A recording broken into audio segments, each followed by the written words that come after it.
thank you, everyone, Ambassador Rashad Hussain and the distinguished panel. It's a difficult act to follow, Nadine. I think you have summarized the situation so well. Let me just get to the point. Number one, I'm here to say what I'm about to say is it's not against India or the Hindu religion.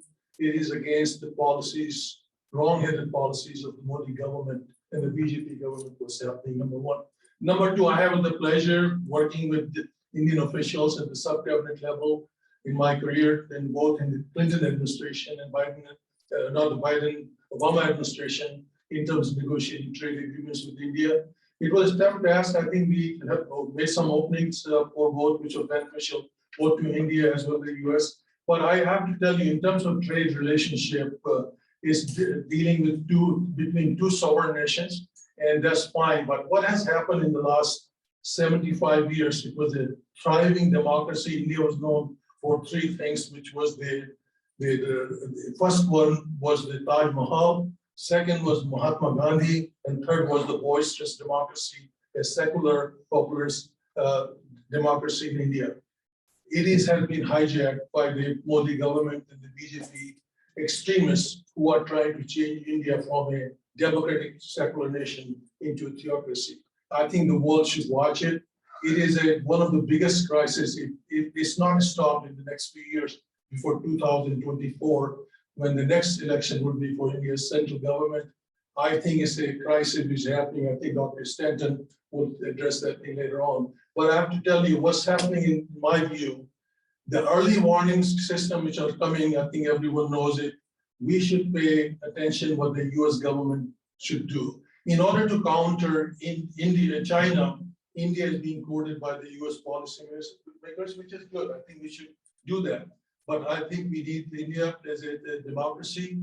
But if India government is not going to pay attention to the values we uphold in terms of justice, equality, and freedom of religion and human rights, then what good is this alliance which we are paying for? India is not behaving, they still are with Russia and China as part of the BRICS group.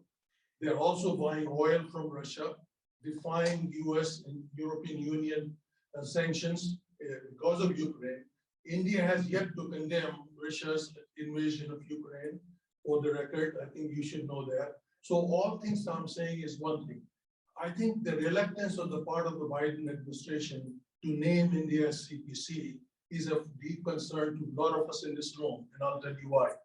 I think this should be used as a tool to let India know that these are the values we uphold and expect from our strategic allies, and they must put India on the CPC list. India has nowhere to go. Are they going to go back to China or Russia? They already are with them. They're part of BRIC. They're doing trade with both the countries. Both of those countries are actually one of the top few importers and exporters of India. So only thing is will happen, India will, in the first few weeks, will condemn the action of the US government. But you know what? They're going to come around. And we're not talking about putting sanctions in India. CPC designation, in my view, and I've been in US government in two administrations, is to let our friends know, look, we are watching you. And I have to tell this message to Ambassador Rashad Hussain.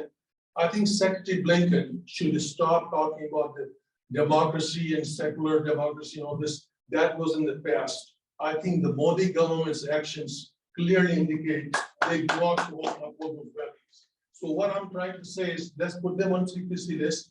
If they turn around from the direction they're going, we should not put sanctions. If they do not listen, let's put the sanctions.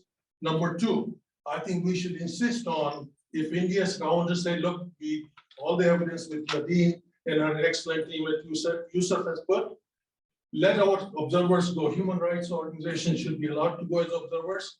And maybe Yusuf was wrong. Prove us they were wrong. But I don't think they're wrong. So I think this should be the test for India. We are going to demand you either put them on the CP list, then they will allow to either to send the observers to Kashmir, Assam, Uttar Pradesh, where all these crimes against humanities are happening, and let's test them out. But I don't think India is going anywhere. They have nowhere to go. And I think this fear in the State Department policymakers that India is going to move to another, there's no other block to put. That's what. Thank you.